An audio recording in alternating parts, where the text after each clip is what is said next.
সৌন্দর্যের জায়গা আমার দেখা মানে সবথেকে সুন্দর আমি যদি বলি আমার দেখা হচ্ছে সাউথ আটলান্টিক ওশান। আমি ওখানে এত সুন্দর সুন্দর দৃশ্য দেখছি যেটা অবভিয়াসলি মানে সাধারণ মানুষের পক্ষে দেখা সম্ভব না ওইভাবে, যেমন সানসেটের সময় বা সানরাইজের সময় রংধনু এমন হয়েছে যে আমরা রংধনুর মাঝখান দিয়ে জাহাজ নিয়ে যাচ্ছি।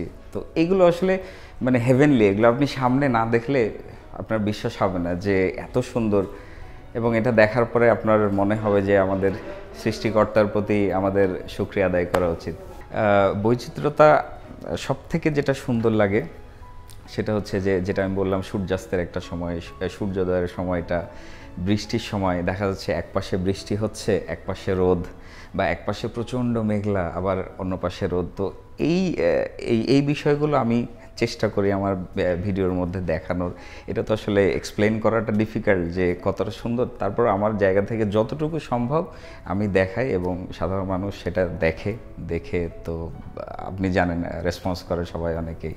বান্ডেল থাকলে প্রতি সেনমানিতে টাকা বাঁচবে।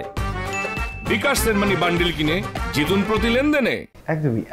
কন্টেন্ট তৈরি করবেন, এই ভাবনাটা আসলে কবে থেকে মাথায় আসে? আচ্ছা, এই ভাবনাটা এসছে হচ্ছে 2021 সালে। আমরা তখন সিঙ্গাপুর থেকে ভেনেজুয়েলার দিকে যাচ্ছিলাম। তো আমরা যখন সাউথ আটলান্টিকে পৌঁছাই, সাডেনলি সেখানে ওয়েদার রাফ হয়, ঝড় শুরু হয়।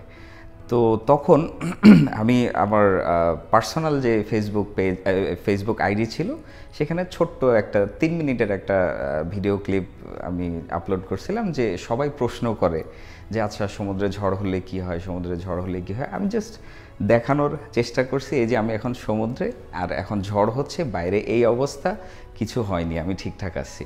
জাস্ট এইটুকুই আমি সেখানে আপলোড দিই। দেন সেখানে হিউজ রেসপন্স আসে, মিলিয়নস ভিউ। তখন তো আমি আসলে বুঝে উঠতে পারি নাই যে মানে মানুষের এত ইন্টারেস্ট এই বিষয়টার প্রতি।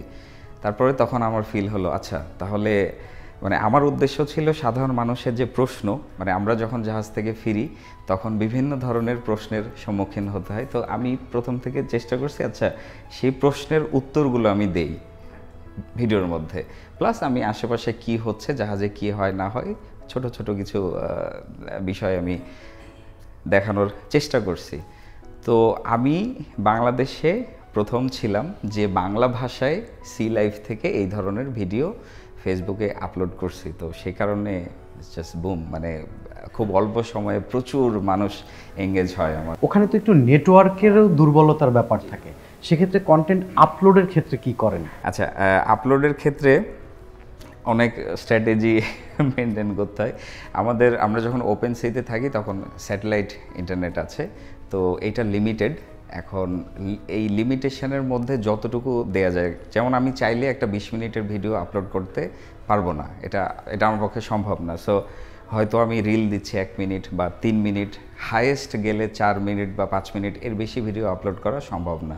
তো স্যাটেলাইট ইন্টারনেটে অনেক সময় এভাবে করি। আবার যখন কোনো দেশের আশেপাশে যাই, আমার কাছে রোমিং সিম থাকে, রোমিং ইউজ করি, বা কোনো বন্দরে গেলে সেখানে যদি আমি কোনো সিম পাই সেটা ইউজ করে অনেক সময় অ্যাডভান্স আপলোড দিয়ে রাখি। তো এইভাবে বিভিন্নভাবে ম্যানেজ করতে হয়, একটু ডিফিকাল্ট বাট ম্যানেজেবল।